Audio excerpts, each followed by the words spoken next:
Nos próximos dias 15 a 23 de maio, o funcionalismo do Banco do Brasil, em atividade ou já aposentado, vai ser chamado para indicar seus representantes na Previ.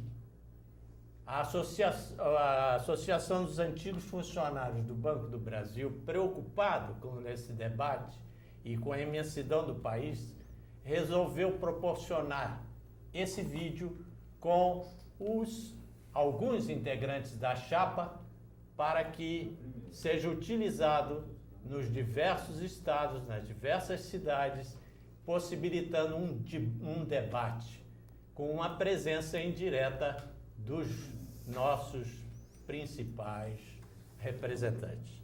Aqui estamos o companheiro Rui Brito, que é candidato à diretoria de planejamento. Fernando Amaral, que é o nosso candidato à diretoria de participação. E o colega Gilberto Santiago, que é indicado como efetivo no Conselho Deliberativo da Previ. Esses colegas vão debater conosco aqui o programa, alguns pontos do programa e dizer por que nós estamos com essa preocupação, achando que é importante o momento e que é um momento decisivo, tanto que o nome da nossa chapa é Antes que Seja Tarde. Vamos indicar esses companheiros para que a Previ possa cumprir o seu papel antes que seja tarde. Rui Brito, você poderia nos dizer quais as ilegalidades que são apontadas pela nossa chapa a respeito do acordo Banco do Brasil-Previ? Bem, o que caracteriza este acordo, em primeiro lugar, é a insinceridade na sua formulação e elaboração. Não foi um acordo feito para beneficiar os associados da Previ ou, eventualmente, para resolver alguns problemas que prejudicassem a concessão de benefícios. Foi um acordo elaborado para resolver problemas de caixa do Banco do Brasil, que se encontrava em consequência de administrações ineptas em uma situação de dificuldade, seja no plano internacional, seja no plano interno. Bom, em consequência desse fato, o acordo foi ardilosamente vendido aos associados da Previ como sendo fruto de 4 anos de negociações que não existiram e onde se procurou, de acordo com a realidade da época, em uma situação de desigualdade resultante da imposição de um governo rotulado como neoliberal, apresentar o acordo como o melhor resultado que se poderia obter em tais circunstâncias. E, em seguida, esse acordo foi ardilosamente vinculado à reforma dos estatutos, que absolutamente não haveria necessidade de ser. Primeiro ponto da ilegalidade desse estatuto é que ele passou a ser vendido aos associados da Previ como resultado de uma imposição da lei. Os nossos companheiros, representantes dos associados, como conselheiros deliberativos, com assento apenas nas sessões de diretoria, afirmaram que o haviam negociado, o que é absolutamente falso. O segundo ponto é que eles argumentaram e, nesse sentido, espalharam boletins em todo o país, secundando uma propaganda maliciosa feita pelo Banco do Brasil, segundo a qual a lei determinava que, na ocorrência de superávites, 2/3 desses superávites deveriam ser devolvidos à patrocinadora. E diziam os diretores da Previ que ou o acordo ou a Previ, por força de determinação legal, seria obrigada a devolver o seu superávit ao Banco do Brasil. Pois bem, nem a lei determinava a devolução desse superávit ao Banco do Brasil, pelo contrário, o que a lei determinava era que, na ocorrência de 3 anos de sucessivos superávites, e esses superávites seriam a evidência de distorções no plano, para corrigir essas distorções, as contribuições de empregados e de empregadores deveriam ser reduzidas. A primeira ilegalidade, portanto, foi confundir redução de contribuição com devolução de contribuição. O segundo ponto foi o de gerar artificialmente um superávit na Previ para justificar a celebração do acordo e a aceitação pela Previ da totalidade do déficit previdenciário da dívida previdenciária do banco. Esse superávit, na verdade, não existia. E se existia, era em um montante inexpressivo. Ele era fruto de distorções no plano de benefícios da Previ. Primeira distorção, a Previ cobrava de todos os associados a mesma taxa de contribuição, porém, conforme a época em que o associado tivesse ingressado no banco, os seus benefícios eram inferiores aos admitidos antes. Nós tínhamos assim, entre os associados da Previ, aqueles que haviam ingressado no banco até 1967. Em seguida, haviam os que haviam sido admitidos no banco até a vigência da Lei da Previdência Complementar, a 6435. Em terceiro lugar, haviam os que haviam sido admitidos no banco após a edição do decreto que ilegalmente impôs limite de idade para a concessão das aposentadorias. Essas distorções eram responsáveis por parte do superávit que a Previ acusava existir naquele ano. Outra parcela do superávit resultava do fato de a Previ vir aplicando, em desacordo com a lei, os seus estatutos que vinculavam os reajustes de aposentadorias e pensões à concessão de reajuste aos funcionários ativos por parte do banco. Essa distorção praticamente não era notada até que em 1995 o banco deixou de reajustar anualmente os salários. Em consequência desse fato, a Previ não reajustou os salários e não concedeu todos os abonos concedidos pelos bancos aos seus empregados. Isso aconteceu durante 2 anos e foi deliberada essa providência. Em consequência da Previ não haver reajustado os salários e de benefícios, também isso resultou numa outra parcela de superávit.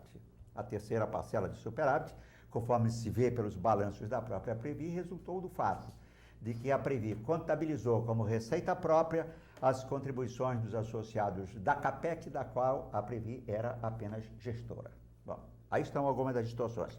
Finalmente, a outra parte desse excedente foi gerado pela não atualização do plano de benefícios da Previ. A Previ, em consequência da Constituição de 1988, ficou com o plano de benefícios defasado. Poderia tê-lo atualizado sem a necessidade de acordo ou de consulta ao corpo social, mas preferia utilizar essas distorções para justificar a existência de um superávit e, com isso, celebrar um acordo doando ao banco. Bom, terceiro ponto, terceira ilegalidade, e todas elas são insanáveis, comprometem em definitivo, maculam, mancham o acordo. A outra ilegalidade resultou no fato de que, por força da primeira ilegalidade, a Previ absorveu a totalidade da dívida previdenciária do Banco do Brasil, mas celebrou um acordo para que o banco a ela pagasse apenas 53% dessa dívida, sendo os restantes 47%, absorvidos pelas reservas garantidoras da Previ, do que resultou que, após a celebração do acordo, a Previ ficou com todas as suas reservas geradas. Ainda existem outras ilegalidades, mas para não nos estendermos mais, ficaremos por aqui e, se tivermos oportunidade, voltaremos ao assunto. Ô Amaral, um dos pontos que a nossa chapa tem enfocado é o problema da privatização. Independente da posição que o povo já vem se manifestando contra essas privatizações, qual a posição da privatização dentro da Previ, os efeitos dessa privatização dentro da Previ? Como é que você vê isso? Olha, essa pergunta é bastante interessante porque ela tem sido alvo do pessoal dizer que nossa chapa é uma chapa do pessoal que radicalizou. Existe um entendimento geral na sociedade, vendido pela prática constante da privatização, de dizer que a privatização é a solução para o país, motivo pelo qual quem se posiciona contra esta posição é chamado de radical, são o pessoal mais radicalizado, são os xiitas. E eu gostaria de debater isso com cada um dos colegas em função de duas questões. Primeira questão profissional, segundo a questão mesmo de quem tem compromisso para com o país e para com os colegas. Logicamente, nós não optamos por tomar essa decisão de defendermos a suspensão da participação da Previ nos processos de privatização em função de que temos vontade de ficar com uma bandeirinha correndo para um lado e para o outro. Quando o governo federal decidiu implementar o processo de privatização, o fez dizendo que se tratava de parte de um programa de desenvolvimento. E nesse programa de desenvolvimento, um dos processos fundamentais seria a privatização. Dizia o governo federal de que o governo deveria se afastar das atividades que não eram suas obrigações constitucionais, vender essas empresas, atrair capital externo para comprá-las, com este recurso reduzir sua dívida interna e a dívida externa, e com o que ele tinha deixado de pagar de juros, ele iria investir no social. Dessa forma, nós teríamos mais capital para investimento e melhoria na qualidade de vida para a população, onde até nós mesmos estamos incluídos. Desde aquele momento, dizíamos que, apesar do discurso estar bem redondinho, na realidade ele era impraticável pela sua inconsistência interna. Qual era essa inconsistência? Era o governo dizer que iria fazer os investimentos a partir da redução do que ele pagaria de juros. Ora, se ele é sustentado pelo setor financeiro, dizer que o setor financeiro é quem vai perder recursos nesse momento para que o povo ganhe, era você estar fazendo um programa contra quem o sustenta. E nós então entendíamos que, apesar do discurso, isso não aconteceria. Porém, mesmo que algumas pessoas acreditassem que seria possível isso na época, cabe a nós, como administradores, como pessoas que estão gerindo um fundo que tem compromisso com várias pessoas, mais de 100 mil cidadãos, todos do banco, nós temos que discutir, estamos ajudando, o processo está correto ou como é que está a situação desse processo. E ao fazermos um subtotal, verificamos o seguinte, a nossa dívida interna sextuplicou, nossa dívida externa dobrou e hoje o Jornal do Brasil e a Folha de São Paulo divulgam a apuração do índice de desemprego aberto no país que atingiu o índice mais elevado desde 1980. Para qualquer um de vocês que esteja assistindo agora esse vídeo, a pergunta é o seguinte, este resultado demonstra que estamos no caminho certo ou que estamos no caminho errado? E se estamos no caminho errado, o correto é fingirmos que não estamos vendo e dizermos, deixa continuar assim mesmo ou de forma profissional, de forma comprometida com o país, com a Previ, com os funcionários do banco, dizer, estamos no caminho errado, o rei está nu, precisamos suspender a participação nesse processo e encontrar um outro processo que possa fazer com que a Previ continue sim parceira do país, o que nem sempre significa parceira do governo, parceira do Banco do Brasil, o que nem sempre significa parceira dos diretores do Banco do Brasil, e possamos discutir com o governo, empresários, trabalhadores, discutirmos o seguinte, qual é o projeto de desenvolvimento que esse país pode ter? Qual é o projeto de desenvolvimento industrial que nós precisamos? E a Previ poder discutir isso com todos que interessam na sociedade. Alguns até vão me perguntar, e normalmente perguntam nas agências, é o seguinte, mas Amaral, você está fazendo um debate que você está discutindo a questão nacional, mas eu não quero ver a Previ preocupada com o país. Eu quero ver a Previ preocupada só conosco, funcionários do banco. E essa é uma reivindicação que é justa para quem é dono da Previ pensar a respeito. Mas mesmo nesse aspecto, é fundamental que a gente verifique o seguinte, a Previ tem dois compromissos fundamentais conosco. Um, garantir salário justo. E o que é salário justo? É a média que cada um de nós conquistou ao longo do nosso período laboral para que a gente possa manter esse padrão de vida quando nós estivermos aposentados. E o segundo compromisso é a aposentadoria digna, que não é mais a questão salarial, é a qualidade de vida de como nós estamos podendo gastar o nosso tempo de aposentados e os recursos que conquistamos enquanto estávamos em atividade. Bom, observando por esses dois aspectos, a primeira constatação que eu tenho que fazer em relação à privatização é que o processo de privatização foi feito de um jeito em que os fundos de pensão é que entram com os recursos à vista. Ora Previ, ora FAPES, Valia, Refer, Petro, mas os fundos de pensão entram com os recursos à vista. Os recursos externos é que vêm a prazo, mas vem como financiamento direto? Não. O BNDES obtém financiamentos externos e o BNDES financia a esses investidores estrangeiros novamente, rompendo uma premissa do plano original. E quando o BNDES faz isso, faz com que hoje o país tenha sextuplicado a sua dívida interna e dobrado a sua dívida externa. E o governo, constatando a dívida, porque aí não tem como não constatar, ele chega e determina o seguinte, nós vamos então controlar despesas, congela o salário de todo mundo da administração pública direta e indireta, que somos nós também, funcionários do Banco do Brasil há 6 anos com salários congelados, e salário congelado não significa manutenção de poder aquisitivo. Pelo contrário, estamos perdendo poder aquisitivo, portanto, tendo salário injusto, ao invés de salário justo que a Previ deveria estar nos propiciando. E em segundo lugar, nós vamos apresentar a questão da qualidade de vida. A Previ ganha muito dinheiro com a privatização, como qualquer outro que compra as empresas estatais, porque estão comprando abaixo do preço do mercado e estão ganhando o direito de liberar os preços das tarifas daquelas empresas que eles compram. Nesse aspecto, a tarifa é muito maior, o preço bem mais barato dá muito dinheiro para a Previ. Mas a pergunta para você é, quem está pagando essa tarifa? Somos nós mesmos. E aí eu digo, se nós estamos com salário reduzindo, estamos pagando cada vez tarifa mais alta, estamos melhorando nossa qualidade de vida ou não? E se não estamos, se a coisa está errada, devemos fingir que não vemos ou devemos assumir com coragem, com convicção, um compromisso para com o país? São essas as primeiras questões que a gente deve verificar. E só para encerrar essa questão da privatização, tem uma pergunta muito interessante. Mas a Previ, de qualquer jeito, continua ganhando muito dinheiro, né? Continua ganhando muito. Mas se ela ganhar muito, muito, muito, quanto é que vai aumentar a aposentadoria da gente? Em nada. Porque a nossa aposentadoria é a média dos nossos salários. E o superávit futuro, de acordo com aquele acordo que o Rui Brito apontava, eivado de ilegalidade, os superávites futuros ainda abatem a parcela pequena que o banco decidiu pagar ainda por cima. O nosso programa também aborda alguns aspectos do Estatuto que foi cantado, vem sendo cantado como uma obra final, bem acabada e tudo mais.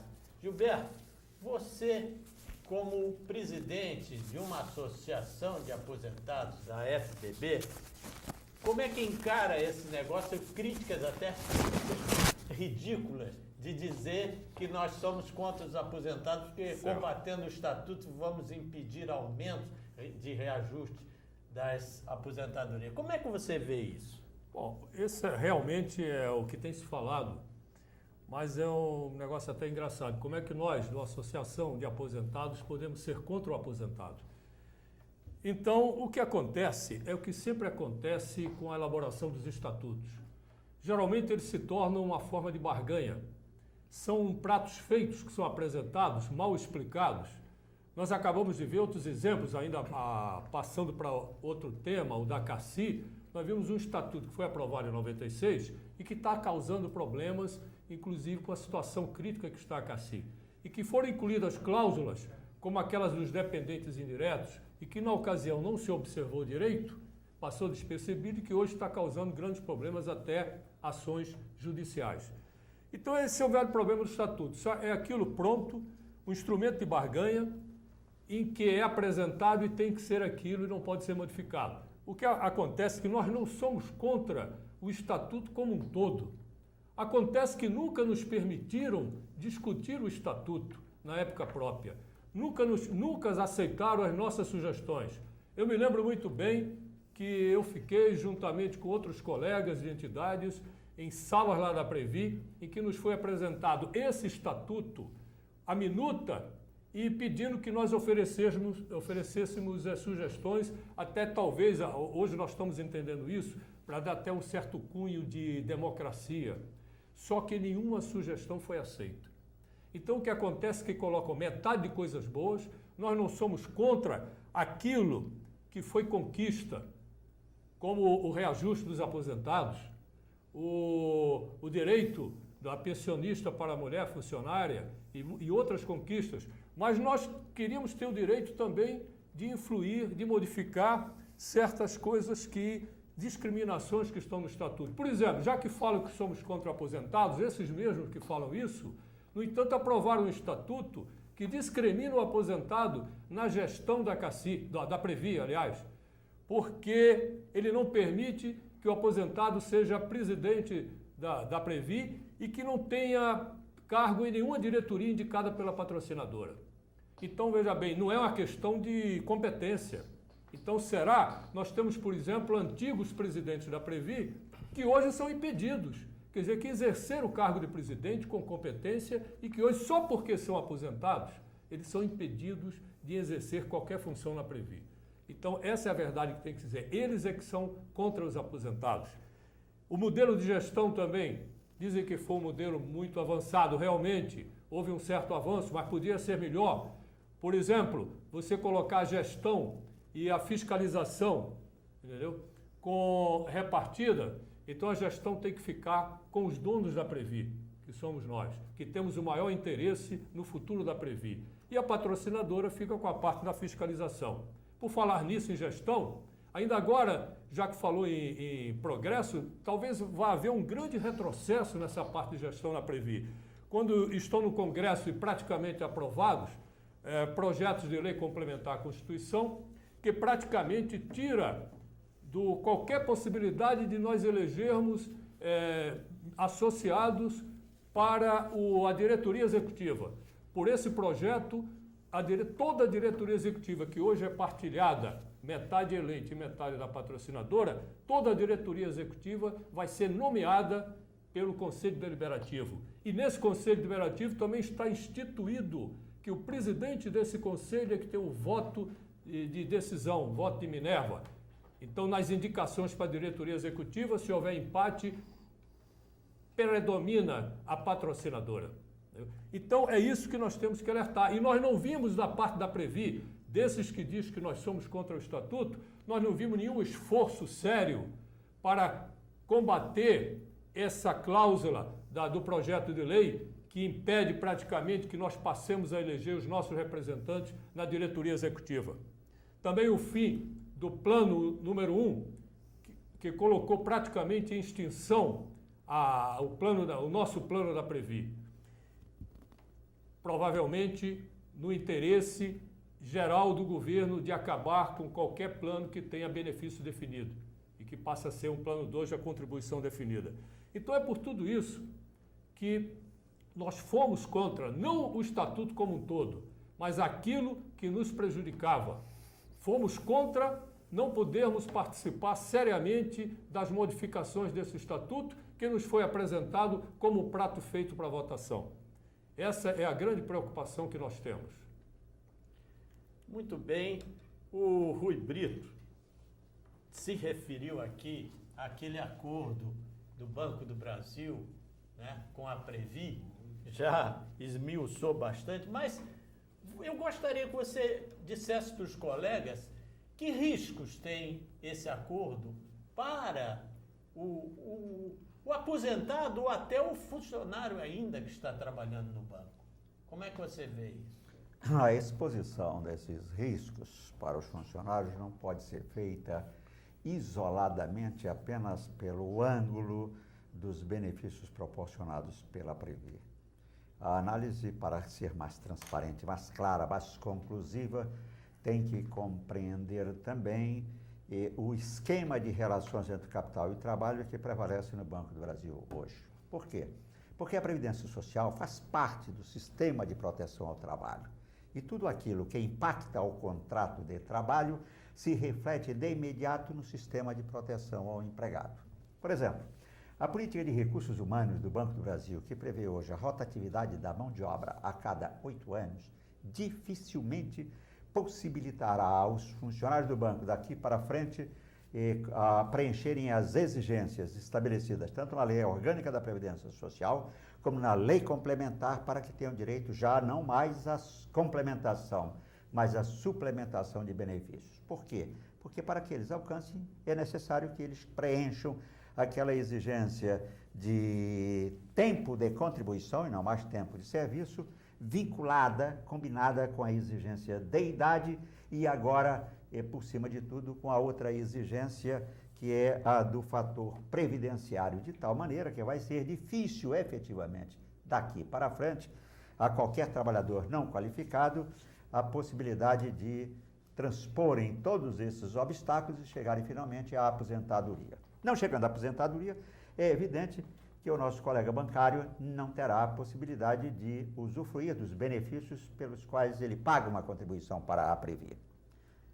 Um outro ponto, o novo PCS do Banco do Brasil, que também foi posto, né, é com a cumplicidade dos nossos colegas que hoje postulam a reeleição, porque ele resultou de uma imposição unilateral do banco a partir de uma decisão da diretoria do banco, que foi homologada pelo Conselho de Administração do banco, onde, em tese, nós deveríamos contar com 3 votos.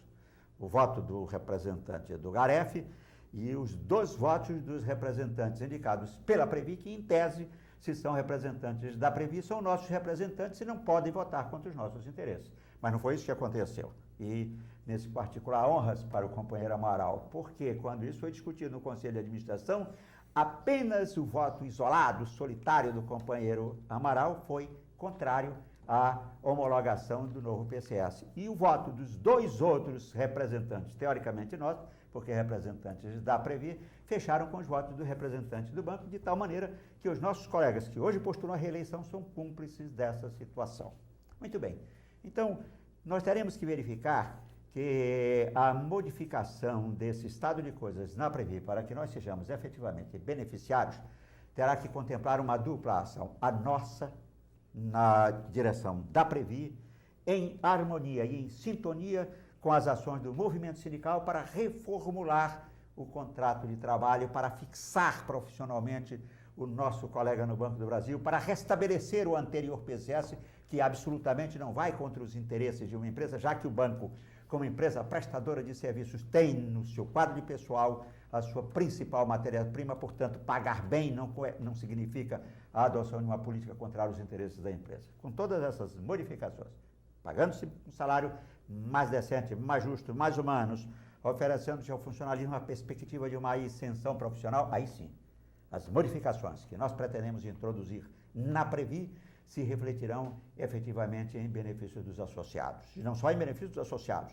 mas a boa gestão da Previ, como assinalou muito bem o companheiro Amaral, até pelo porte da nossa instituição, se refletirá no conjunto da Previdência Social e contribuirá para a reformulação do sistema, a fim de que nós possamos efetivamente ter todo o trabalhador, todo o povo brasileiro que vive de salários, em condições de pretender oferir uma aposentadoria mais compatível com o atendimento das suas necessidades, evitando-se esse abismo que se abre hoje à nossa frente, onde a perspectiva maior é de que nenhum trabalhador chegará até a aposentadoria. E, nesse particular, a situação dos funcionários do Banco do Brasil não é diferente. De sorte que, procurando sintetizar a resposta à tua pergunta, nós precisamos de uma ação de dupla natureza. A ação da diretoria da Previ, em combinação, em acordo com o movimento sindical. E, nesse sentido, para que isso possa ocorrer,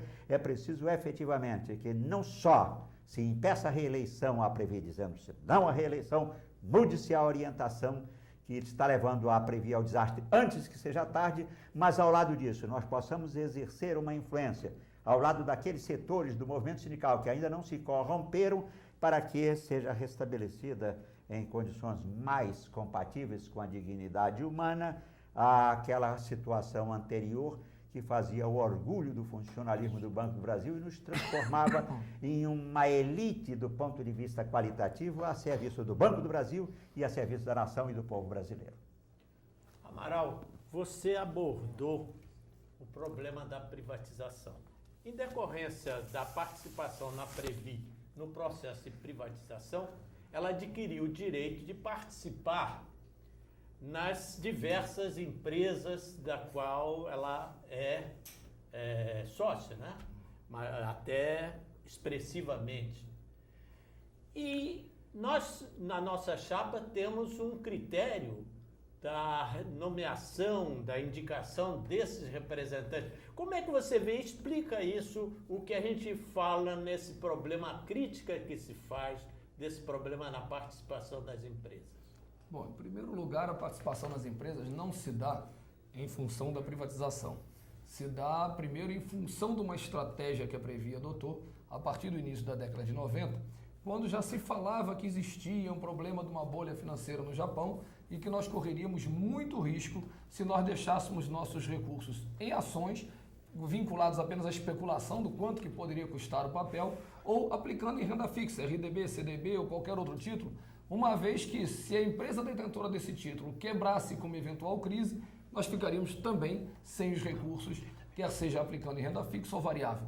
A Previ adotou então a postura de, em vez de investir na especulação e apenas no ganho financeiro, resolveu investir na produção. E a partir daí nós passamos a ter um outro papel, que era o de investir em empresas produtivas, onde para poder acompanhar o recurso nosso, nós indicávamos conselheiros para participar da gestão dessas empresas. Por quê? Porque ao analisar uma empresa, nós dizíamos, essa empresa tem um grande potencial nesta área, naquele mercado, e nós discutíamos então para que lado que nós deveríamos investir para poder acompanhar o melhor retorno do nosso capital de forma que fosse compatível com o pagamento das nossas aposentadorias. E este tem que ser o objetivo e a premissa básica para a indicação de qualquer conselheiro em qualquer empresa em que a Previ participe. O acompanhamento do desempenho daquela empresa, saber se aquela empresa está investindo nos mercados orientados por nós, se elas estão atuando dentro de uma linha política em cima das quais a Previ optou para poder gerir esse retorno e depois se ela está dando o retorno necessário ao nosso capital conforme previsto no investimento que fizemos. Que nada vale me dizer que, olha, está dando 12% de retorno. Se ao fazer o investimento eu esperava 14%, 12 significa que eu estou ganhando menos do que estava esperado, portanto é sinal de que eu tenha menos retorno do que eu preciso para honrar as aposentadorias dos funcionários. Porém, o mesmo 12 pode ser muito bom se eu tiver feito um investimento esperando 10. Então é sinal de que eu posso gerar até uma certa reserva em relação ao que eu tenho de compromissos. Essas são as preocupações para poder indicar conselheiros. Por outro lado, o que a gente vê hoje não é isso.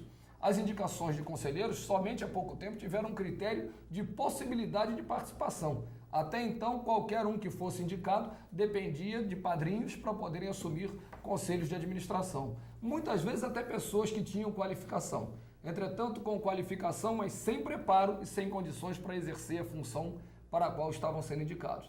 A Previ precisa, nesse momento, definir quais são os pré-requisitos para que alguém possa ser um conselheiro de administração dessa instituição.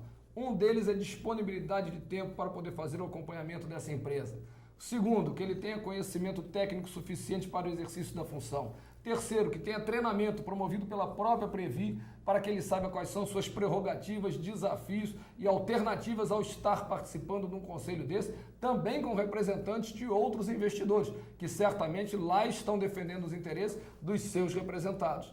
Quarto, que eles tenham uma assessoria, que a Previ discuta uma forma de garantir assessoria a esses conselheiros, para que ao receberem todos os dados da empresa, possam fazer uma análise de para onde é que ela está andando, se ela está com solidez, se tem liquidez, se está equilibrada a curto prazo, a médio prazo, a longo prazo, porque não adianta a gente pegar um balanço como o da Incol, por exemplo, e dizer, está dando muito dinheiro, no outro ano está dando muito dinheiro, e no terceiro ano dizer, pois é, quebrou. Isso não resolve. Tem que ter condição de acompanhar. E por último, uma vez acompanhando, ter um processo de avaliação de desempenho, de forma que a gente possa estar sabendo se esse conselheiro merece continuar, merece participar até de outra empresa ao final da gestão dessa, recuperar uma outra ou se precisa ser substituído.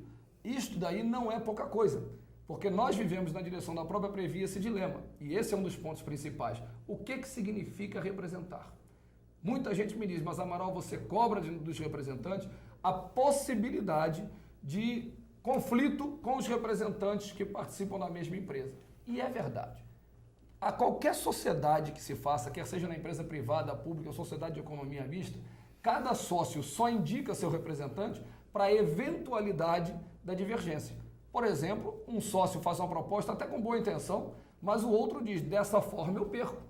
Cabe a ele dizer, vamos discutir uma forma alternativa, de modo que nós dois sócios possamos ganhar. Na Previ, que a gente acabou de ver com os esclarecimentos do Rui Brito, do Gilberto, é de que toda vez que tem um impasse, o pessoal diz, mas eu não vou me contrapor aos representantes do banco. Ora, se não vai, então seja representante do banco, mas não seja meu representante. E eu tenho que exigir essa mesma postura dos nossos representantes nos conselhos dessas empresas. Fazer acordos que sejam bons para nossos parceiros e não sejam bons para nós, não é aconselhável para nenhum representante e nem para que nenhum representado os escolha. Nós estamos quase chegando ao final desse nosso vídeo, dessa nossa apresentação para os colegas, e queríamos ouvir, os aposentados hoje constituem uma grande parcela, 47 mil, quase 40% do eleitorado. E qual a sua mensagem, Gilberto, para esses colegas aposentados, você que é presidente da FBB? Bom, nós temos duas objetivos propriamente ditos, né? Primeiro, um grande objetivo da FBB sempre foi de informar bem, dentro da verdade, sem considerar interesses de quem quer que seja. E estamos preocupados porque, dentro dessa primeira etapa de informar bem, adiantaria muito pouco se o colega, principalmente o aposentado, não participasse realmente. Se ele não fosse aposentado, mas que não seja inativo, que ele participe realmente e que vote, apesar de toda a dificuldade. Nós vimos aqui o motivo porque a FBB, outras entidades, estão apoiando a chapa, a FBB está participando da chapa 3, está apoiando firmemente por causa também do programa e pelo que vocês acabaram de ver hoje nas exposições dos nossos colegas Rui Brito e do Amaral. E, inclusive, o Amaral acabou de falar nessa parte de participação nos conselhos, e o que nós vemos hoje, inclusive, é diretores. Um dos pontos que o Amaral tocou é a disponibilidade de tempo. O diretor foi eleito para dirigir a Previ em tempo integral e não para participar de conselhos, né, com elevados salários, inclusive. Não foi feito para isso. Inclusive, outra preocupação com relação a isso é que os aposentados estão recebendo, às vezes, cartas de mitos do passado que se interessando nessa época de eleições. Então acontece o seguinte, que nós precisamos ver em primeiro lugar que nem sempre o passado é garantia de futuro. Nós acabamos de ver no nosso presidente da República, que foi um grande socialista e hoje está com ideias completamente diferentes.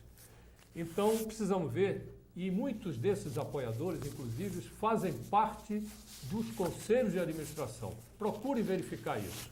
Fazem parte desses conselhos indicados pelo atual diretor de participações. Então tem que haver sinceridade, tem que se interessar pelo aposentado, pelo associado em toda a época do ano. E não como nós temos nos preocupado, e não simplesmente na época de eleições. Então, o apelo que nós fazemos, que participem realmente, procurem implantar a sua senha, essa senha, o que promete, vai ser definitiva.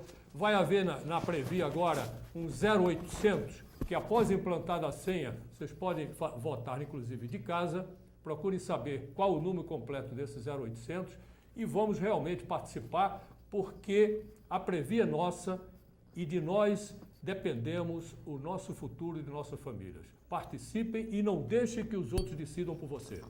Muito bem. Essa é uma pequena colaboração que a Associação dos Antigos Funcionários do Banco do Brasil faz no processo de esclarecimento das eleições da Previ.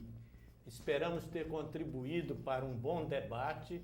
Aqueles que assistirem esse vídeo, provoquem debate, façam perguntas, utilizem os recursos que foram anunciados durante o vídeo, no site da campanha, nos telefones, nos procure e vamos votar certo para defender a Previ antes que seja tarde.